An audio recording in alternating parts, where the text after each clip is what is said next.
Oh, Queen Justice, where are you? Did they beat you up or no? Lock you underground, take the crown away from you? Oh, Lady Liberty, red, white, and blue. Did they take your dignity with their bigotry? Teach you that you're born to lose. Free or guilty, it's gonna get filthy. Better believe, roll up your sleeves. It's gonna get rough, it's gonna be tough. We all agree, we've had enough. We've had enough of all the rules you break. We've had enough of all the money you make. We've had enough. No more life gets taken. We've had enough. This is a proclamation. It's been 400 years and we're 400 late. Together we stand from state to state. Going back in time won't make America great. We need justice now, people won't wait. Action, no more distraction. Every step we take, we gain traction. If it can happen to one, it can happen to all. United we stand, divided we fall. Free or guilty, it's gonna get filthy. Better believe, roll up your sleeves. It's gonna get rough, it's gonna be tough. We all agree, we've had enough.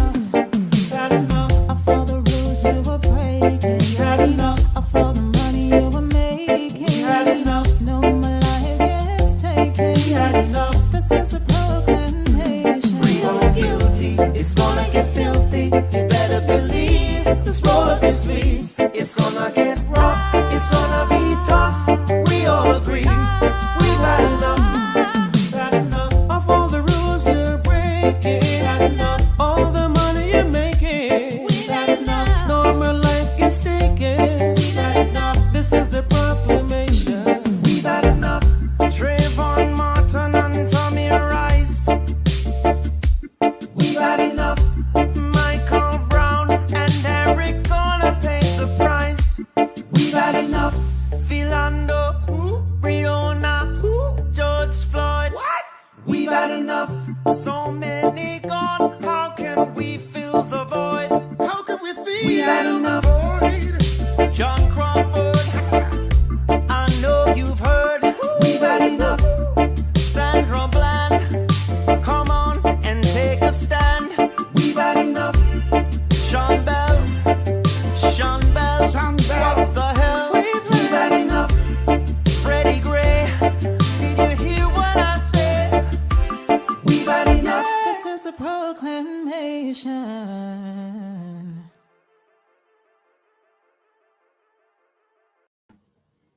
I'm Al McFarlane. Welcome to Conversations with Al McFarlane. Glad to be here. Glad to have you along. Let some people know that you're here. Today is Friday. We call Friday's program the Healing Circle. And we do this in conjunction with our partnership with the African American Child Wellness Institute. We assemble a number of people who are in the mental health field, who are experts, practitioners, therapists, consumers, to talk about what mental wellness, mental health mean to us as individuals and to our community. That's what we want to talk about today.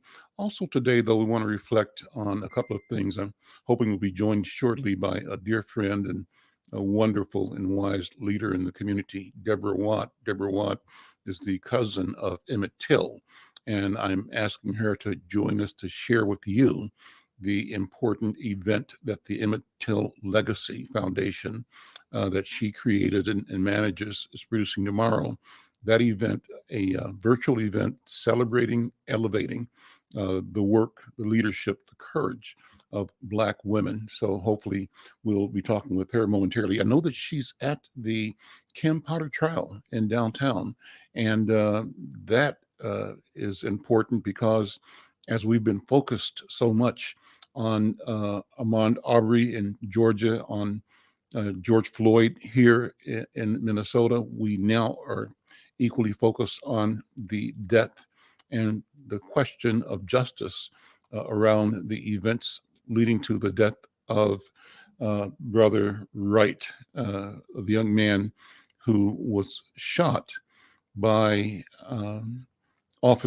former officer Kim Potter in Brooklyn Center, and who said she made a mistake. She said she grabbed her service revolver when she intended to have her taser.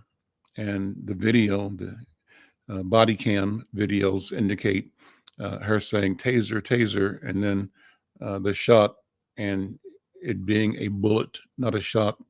Witnesses in the trial this week testified that the injury, the damage done by the gunshot was not survivable. There was no way a human, could survive that gunshot.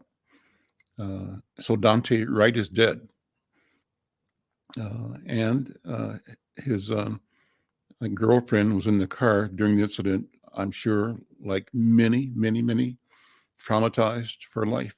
You're in the car, you witnessed. And because what happens when they shot him, he was trying to get in his car after being approached by officers, and the car pulled off, or he tried to pull away after he was hit, and they had an accident, but he died from the gunshot wound. So terrible situation, but all in all, it encourages us to look at the time, look at where we are, and look at our own voices, look and hear our own voices, see what it is we feel, see what it is we have to say about justice, about equity, about equality, about fairness, what it is we have to say about being healthy and being healed, what it is we have to say about being healers ourselves.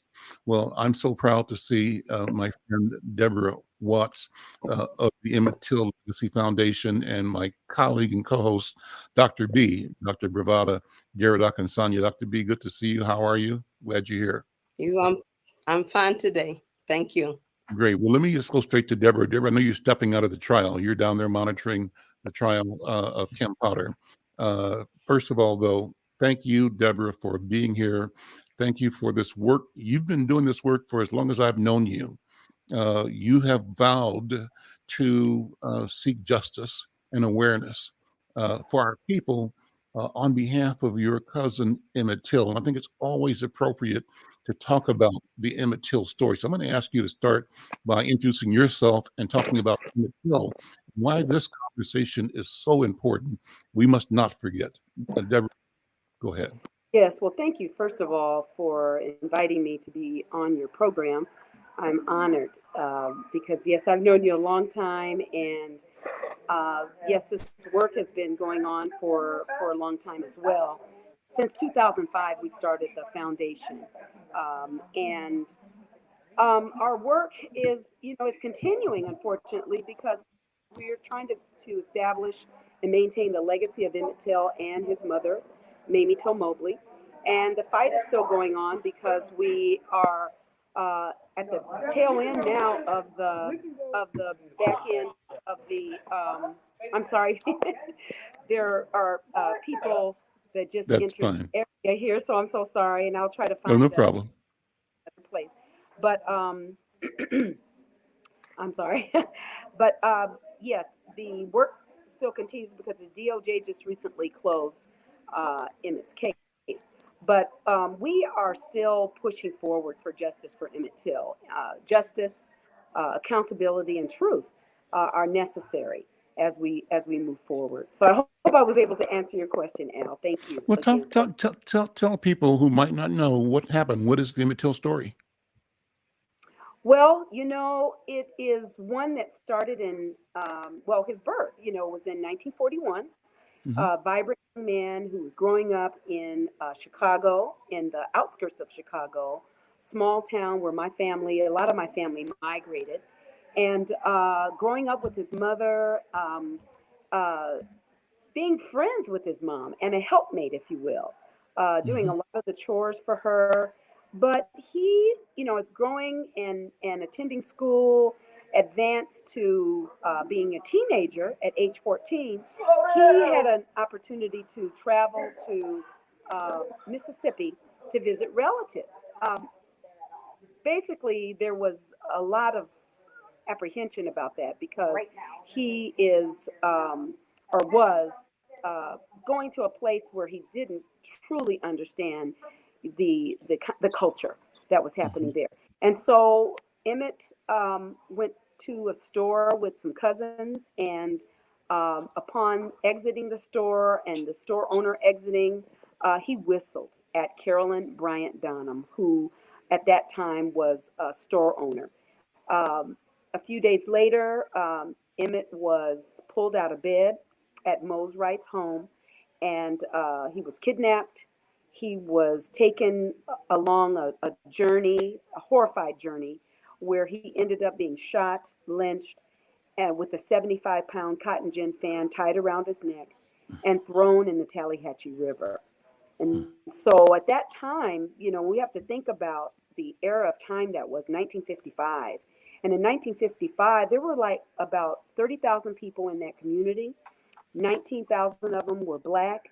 None of them were registered to vote because we didn't have voting rights at that time. Right also at the tail end of Brown versus Board of Education.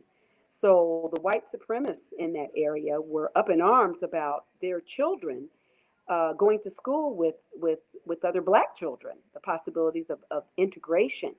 And so the era of time, the culture, all of those things came to bear upon Emmett. So these two people, Roy Bryant and J.W. Milam. Roy Bryant is the husband of Carolyn Bryant. J.W. Milam was his brother, a stepbrother. And they just took it upon themselves to execute the kind of justice that they felt would be warranted upon a 14-year-old boy, not a man, but 14 years of age.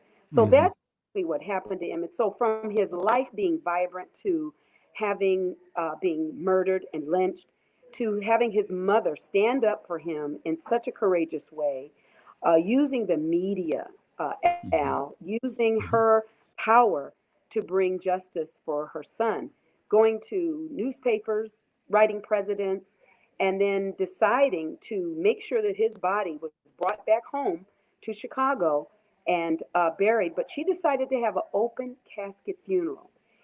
Emmett's remains looked nothing like his beautiful face when she made that decision, which was something unheard of. But Mamie opened the door and I think set a blueprint for many of the unfortunate mothers that join her today in seeking justice and truth and accountability for their children who are being murdered, racially motivated murders that are occurring. She stood up for her son for 47 years and fought for him. And we're standing up for him continuing today in the work that we're doing with the Emmett Till Legacy Foundation. But she was an awesome person. Emmett was an awesome person. Yeah. And that his whistle should not have been a death sentence. It's hard for me to even tell that story and talk about that story sometimes. Yeah. But that's, in summary, what happened. I understand. You mentioned the media and her ability, her skill at recognizing the power of Black media and all media to bring a spotlight, to bring awareness, to motivate a nation, a movement, humanity. And Deborah, I can tell you that my parents owned a grocery store in Kansas City. I grew up there working in the family grocery store business, and we always had Jet magazine. And I can tell you, I remember right now that week when they delivered that week's edition of Jet magazine, and the cover was the face of your cousin Emmett Till in a casket, disfigured. And it was the kind of horrific revelation of a truth that will never leave you. So I say to you and to his mom and the family, I thank you for the courage, for the vision, the wisdom, the determination to not let this one go. So I think too long we have been acculturated and intimidated into thinking that the slights we experience, either slights in disrespect or being cheated or being not served properly or being arrested or being harassed, all of those 1,000 slights that we experience day by day as a community, we are also encouraged given a dose, a pill that tells us to suck it up, put up with it, don't speak out against it. So we learn by both osmosis and sometimes specific instruction, and sometimes purposeful demonstrations of public policy and of the antagonism towards us. Call it a lynching. We learn by that it's costly to speak your truth. But despite that, you have warriors like Mamie and like Deborah Watts and like Dr. B, who stand, who speak, and who demonstrate the power of our truth. So you've got an event going on tomorrow recognizing leadership, warriorship in Black women. Will you talk about that for a minute, Deborah Watts? Yes. Thank you for asking. We have decided that Mamie Till Mobley's story and her courage, which we recognize is a blueprint for many of the unfortunate mothers, but a lot of people don't know what that takes. And we know that there are a lot of countless other women out there that have similar courage. So we started in 2006 with the Women's Empowerment Symposium called Loving from the Inside Out. And that's where we started identifying women, or at least they were being nominated, I should say, and then selecting them, our board selecting them for the Women of Courage Awards in honor of Mamie Till Mobley. And so that's taking place tomorrow. It's a virtual event. It'll be live streamed on Facebook under our Facebook page, the Emmett Till Legacy Foundation page. And we hope that people join us to recognize, come and celebrate, and give flowers, if you will, to the 16 women that were nominated. They were nominated by their comrades, their fans, their peers, their friends, and family, which, everybody played a part in making that happen. These 16 women are courageous women within their own right. And so I'm just excited that we have an opportunity to present them. We have our MC is Mark Thompson, Reverend Mark Thompson, who's on Make It Plain station. He has a daily podcast. Fantastic. We'll have some surprise guests too that'll be there to help congratulate each of those women. Great. Well, people can check you out on Facebook Live tomorrow at 5 o'clock, I believe. And 5 o'clock Central, 6 o'clock Eastern, and we're still working on some pieces of surprise that are coming. Sure. As you probably know how it goes. But yeah, I do. You work to the last minute and keep on going. I talked to Terry, your daughter, and told her that if it's possible, we would love to share the live stream to our platforms. And so we'll try to work that detail out so that we can have a watch party or whatever it takes so that we can expand the audience and support this important work.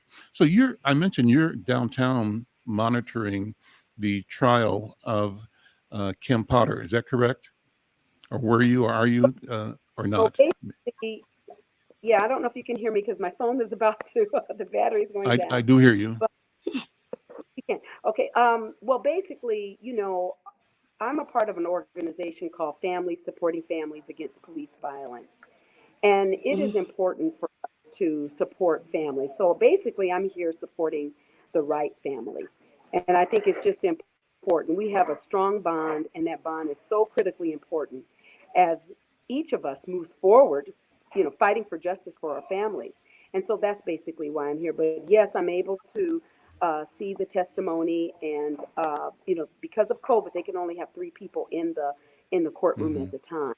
But this is an important trial. We're talking about a killing that took place of a young man that should not have happened. So there's so many similarities with Emmett's case as well. So, I know with Dr. Akinsanya, providing support, trauma support, I'll tell you, it never goes away, the kind of support that we need. But when families come together, it does provide kind of bond and foundation that helps us to move forward, because we understand we're in this club that, we didn't ask to be in it. Yeah. And so it's this club that we belong to, and we know that the supporting each other is important. And so that's why I'm here today. Last word. There's a film that's airing in the next couple of days on your cousin, right, Mamie? Yes, What yes, can yes. You know, what can you tell us about? Emmett, Emmett, yeah, Emmett's great grandfather, just to clear up things, Emmett's great grandfather and my great grandfather were brothers, Joe and Okay, George Smith. So we're okay, cousins. Mhm. okay. And of course, was close with my family because her mother started the Kojic Church, and Mm-hmm, our family's Kojic, and would travel to Omaha, Nebraska. And you'll hear about Omaha in mm-hmm, the ABC documentary that, or not documentary, it's a TV series that's coming out. mm-hmm, But mm-hmm, that's done by ABC. I have several of my cousins out of Chicago that are consultants on mm-hmm. that film, which is wonderful. And so I'm definitely excited. Have met some of the writers, Miss Caesar, Marissa, should say, and some of the others. And it's just, I'm just excited that people will get a more intimate view of a love story between Mamie and her son. They'll get Oh wow. to experience that. And so I'm looking forward to it. I believe it comes out January 6th. And there's some other things that are going to be coming out in addition to that. There's also a movie that's being filmed called Till, and it stars Danielle Deadweiler, Whoopi Goldberg, and others. So, as a lot of my family, friends, and ambassadors are saying, 2022 is the year of Emmett Till, and hopefully people will join us in our fight for justice as they are watching these films and movies and reading books, that they need to know that there's still family out there fighting. There we go. Deborah Watts, thank you so very, very much. Thank you. Appreciate you. Thanks for Okay. coming, sister. Thank you And so much. And I appreciate all of you, your professionalism, what you continue to do, Al, to shine a spotlight, and Dr. Akansanya, what you continue to do to help people heal from the inside out. And so I just appreciate you both. Thank you so much for having me. Thank you. Dr. B, I'm going to pass the talking stick to you and let me sort of digest some of all we just heard. It was great listening to Deborah Watt, getting that story, seeing where she is actually on the battlefield right now, Yes. on the front line right now. Yes. And what she represents in her presence there is this camaraderie, the support, the sisterhood, the familyhood. And what she also represents is the importance of not forgetting, of remembering. And I especially appreciate what she said about 2022, perhaps a year that we may come to know as the year of Emmett Till, because it takes us back to a pivotal moment, a moment when our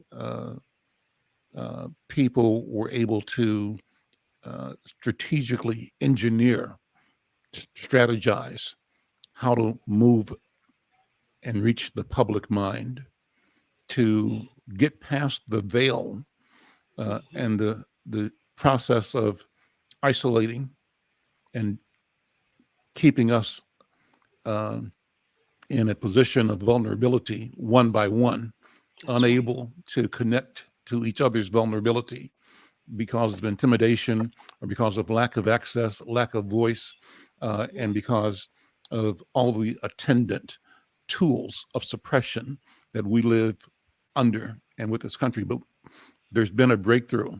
I mean, every day is a breakthrough. And the Emmett Till, costly as it was, event, the murder of Emmett Till, is also a breakthrough in moving towards a consciousness that is bearing magnificent fruit today. That's what I think. Dr. B, what do you think? I'm going to pass the talking stick to you. Thank you so much. And I appreciated the fact that she was there, here with us today, talking about loving ourselves from the inside out. Because one of the things that happens psychologically, we learn it as infants, is that when bad things happen to us, we often try to figure out, what did we do wrong? Why did this happen to me? What did I do wrong? And if I didn't do that, something bad wouldn't happen. So when we're young, we tend to see that punishment and pain follows misbehavior. And so when we get older and misbehavior and punishment and pain come toward us without us deserving it and having been penalized like Emmett was with his life just for whistling at a white woman, that tells you right there how difficult it is for us to claim our own healing and loving ourselves. So that sister, like you said, you've been hearing her for years. I think she was talking about Black Lives Matter before there was a phrase for it, before it was even popular, and the impact and the fact that his mother did break down that barrier of shame that we hold when bad things happen to us. She wanted the world to see what happened to her son. She wanted the world to know that this is what vicious inhumanity looks like, and embodied in the people around us who have power and who literally get away with murder. So today when I listened, I listened with a second ear. And the moment you said we're suppressed, and not only are we suppressed, we are oppressed. And I learned living in Texas what oppression really meant. Because I knew when I was afraid to speak up for myself, but I didn't have that option not to speak. And oppression is being afraid and speaking up, even though you are afraid. It carries that weight of knowing that if I make the right move, or if I don't make the right move, or I make the wrong move, it could cost me not just my life, but my livelihood and my life. It could cost so much. And so oppression has people paralyzed. And the only way to break it is by giving the truth air. And one way to do that, one large way, is through responsible media. When we have responsible media shining the light on the inhumanity that occurs around us, then only truth can come out of it. It will stand up on its own. So when we think about Dante Wright, I as a social and psychological scientist, I think about him, and I think about Emmett Till, and I think about brain development. Now, we know that until we get to be 26 years old, our prefrontal cortex, the part that we say makes decisions and sequencing and helps us look at consequences and causes, that part of our brain doesn't stop developing. Mostly it takes until you're 26. So Dante was 20. And we know when you're exposed to trauma, you're going to do some reactions. You're going to fight, or you're going to have flight, or you're going to freeze or surrender. So this young man was running away from what he saw as danger. And he was in danger. So surely, just because he had this scent thing hanging on his mirror, he died driving with a scent while black. And so the police that I see engaged in these, and I've been studying it a lot lately, is it comes out incrementally. First, I'm going to stop you because you've got this thing hanging on your mirror. And if my job is to protect and serve and to keep you safe, I can stop you and say, young man, you need to take that off your mirror, because that's one, illegal. Two, it's dangerous. It blocks your sight to the road. Now have a good day. Mind your business and move on. But they tend to exacerbate and accelerate insecurity, fear, anger, rage, trauma. They want to elicit that as the police come forward. And one of the things that happens is it goes, one little thing can lead to another, then another. And next thing you know, you got a dead Black boy, young man, 20 years old, hasn't even lived most of his life, new baby, dead, because he had a scent in his window, in his mirror. And so what we need to do as a Black people is to recognize these systemic ways that racism works. And white people who say they're allies, who say that they care about social justice, they need to sit up and say something and do something. It shouldn't always be on the victim to have to defend himself or herself. Everybody's got eyes. Everybody saw that videotape. I don't care how sad or upset or much of an accident it was. It was an accident that was bound to happen when you don't just do that one thing, protect and serve. Because protecting would have just said, son, move that from your mirror and mind your own business and move on. But that's not what that was done. And so we, as Black psychologists, we even have studies and research that says how when white policemen engage with Black folks, they tend to have harsher penalties for what we do in our behaviors. They don't excuse problems or flaws. They tend to be ruder in the way they engage with us. They continue to escalate the problem by keeping us longer and looking for something they can pick on to change or engage with us on. And it's really about power and that abuse of power. So when we're thinking about this trial right now, and we're thinking about the work we're doing as a Black community, one of the first things, Brother Al, is thinking about, like this week,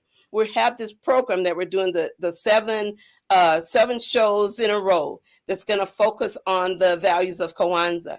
And the one for this week is about umoja, unity. And when we think about unity and we think about what it means for us as Black people, we have to remember that unless we stand together, the word umoja means to strive for and to maintain unity in the family, community, nation, and race. And our thought today is we can't have unity without trust. We would like to have unity in our whole community. We'd like to have unity with our white and brown brothers and sisters. We'd like to have unity. But if you can't trust the police officer who you're supposed to be protecting and serving, if you can't trust them to stop you safely, thinking that you have something that's going to end up killing you, how are we going to have unity? How are we going to have unity if we don't have trust? That's the question. Amazing. It's amazing. I'm feeling it, you know, as you're speaking, I'm reflecting on news of the week that bears on this conversation. In my paper coming up Monday, there's a story about the young man at the U.S. Bank location in Columbia Heights, who went in to cash his paycheck, but the manager of the bank didn't believe the paycheck was real, thought it was fraudulent, told him that a lot of people have been coming through here. I think he might have said your people, but maybe not. Maybe just people, implying your Black people coming in with altered documents or forged checks, and therefore hesitated. And the young man said, you know, first of all, I have an account here. I'm an account holder. Here's my ID. This is my check. And I want the service that you're here for and that I deserve as a customer, but not believed. So, you know, this speaks to that question of trust you're talking about.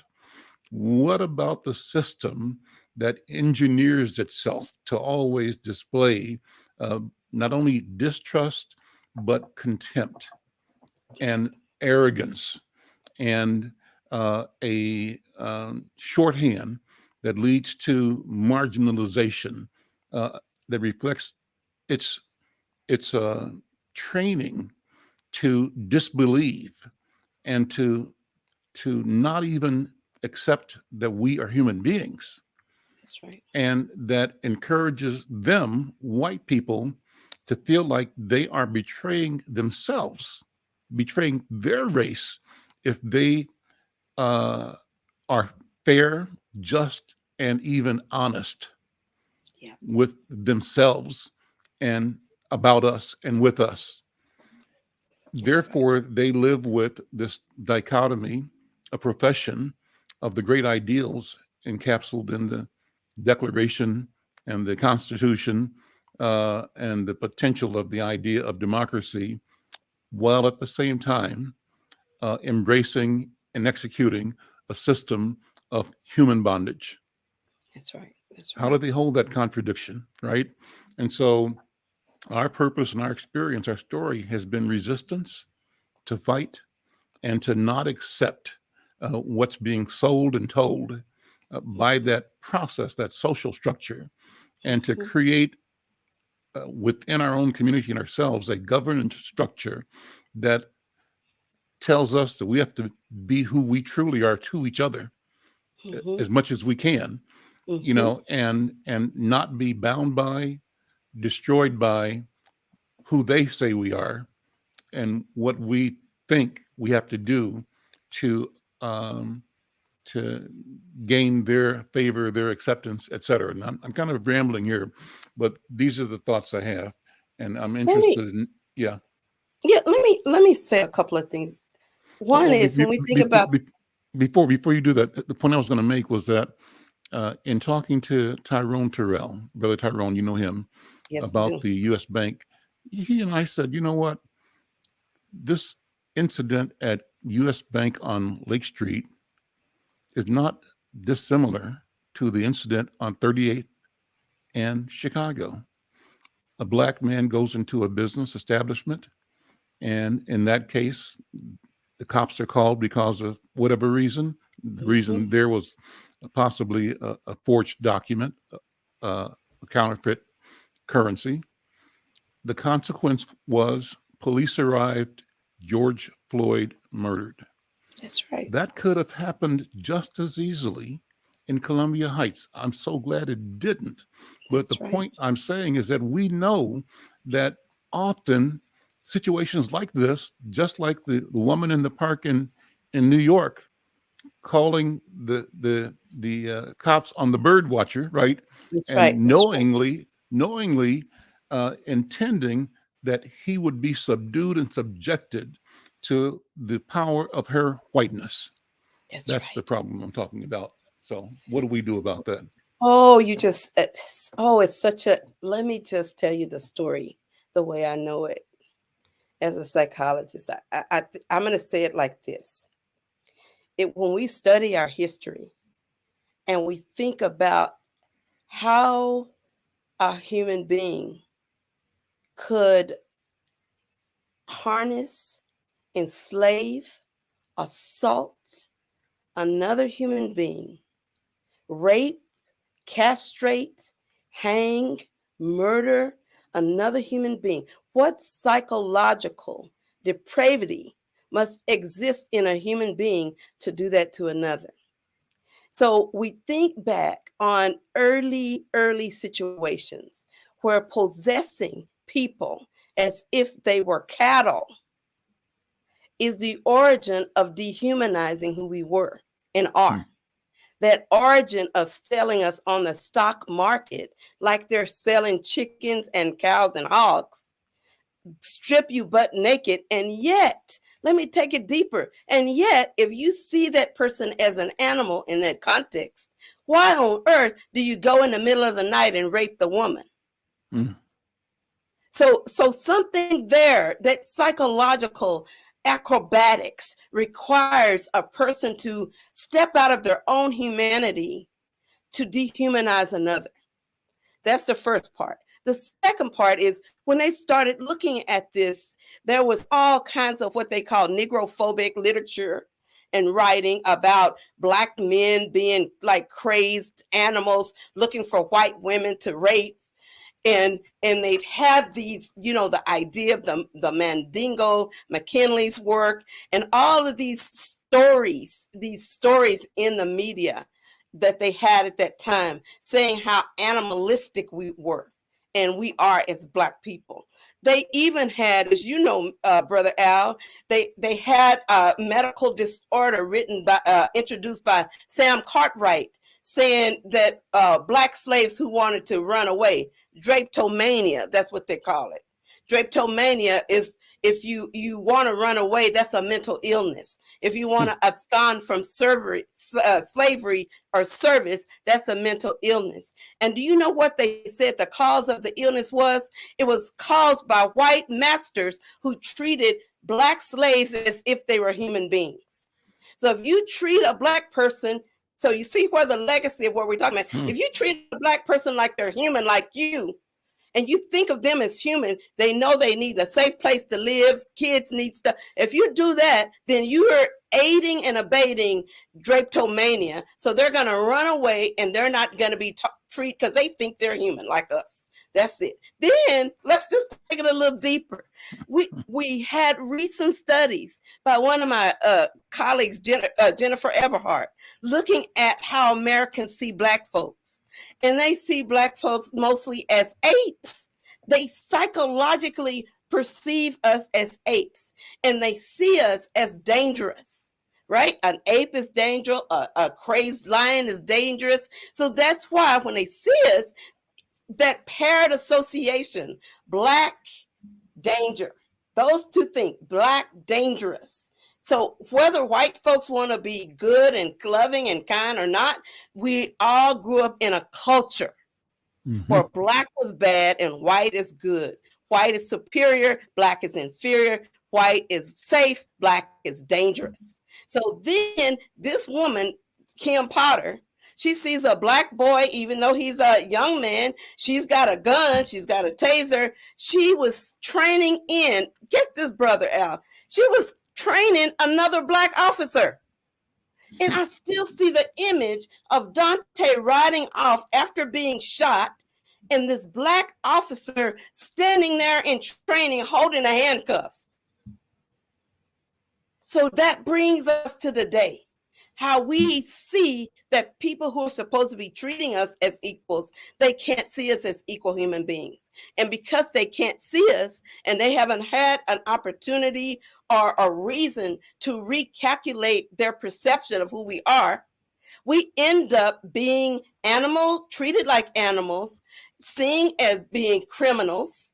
All of those, the assumptions of criminalization and all those forms of microaggressions toward us, they tend to support and give buoyance to those beliefs that are held by those who have contempt for our people. So that's what we're dealing with. And it shows up across the spectrum. It shows up in education. It shows up in wealth creation, home ownership. It shows up in financial capability. It shows up in health and well-being. It's showing up, Dr. B, in the experience in the nation and in the world around Omicron and COVID-19. And so, right, we are doing all we can to create awareness and knowledge and to educate our people about how we adopt protocols for safety.